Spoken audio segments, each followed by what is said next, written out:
Hello everyone, I'm Dr. Sneha Nair and we had already started with semester 5 physical chemistry paper number 303, unit 3 part B, which is polymer chemistry.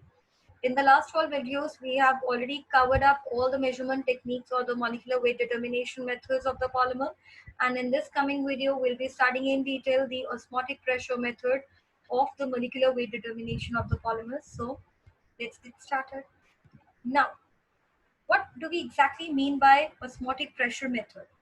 So osmotic pressure method is nothing that osmotic pressure is a minimum pressure that has to be applied to a polymeric solution. So the minimum pressure that we are going to apply to the polymeric solution to prevent a solvent to flow through the semi-permeable membrane that separates the pure solvent from the polymer, which is dissolved in the same solvent, is called as the osmotic pressure. So it is nothing but the minimum pressure that we are going to apply to a polymeric solution. And why we are applying that pressure? Because we want to prevent the solvent to flow through the semi-permeable membrane.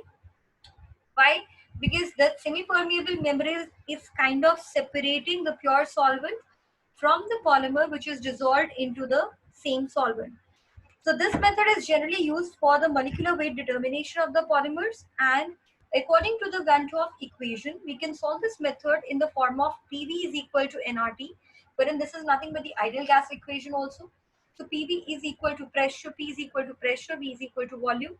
N is the number of moles that are reacting for the polymer, R is the gas constant, and T is the temperature.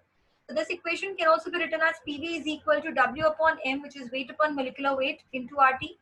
And this equation, we can rearrange the equation and we can take V term here in this equation. So the equation turns out to be P is equal to W upon V into RT upon M.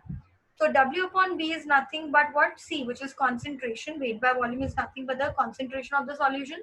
So P is equal to CRT upon M. We can also rearrange this equation and write as P upon C is equal to RT upon M, wherein P is the osmotic pressure of the macromolecular substance that you are taking into consideration. C is the concentration of the solution. P by C is the reduced osmotic pressure that is being generated.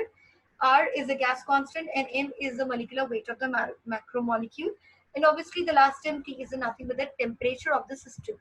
So the equation that we have obtained is the equation when we have infinite dilution taken into consideration for any polymeric solution. So this is one of the last method and important theory of the molecular weight determination of the polymeric compounds. I'm sure you would have gone through the entire unit of polymers, which is the polymer chemistry.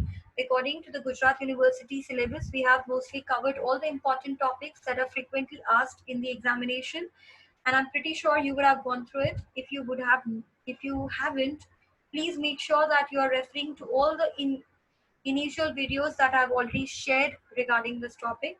Until that time, you can keep on revising, stay safe, and we'll catch up in the next video lecture. Thank you so much.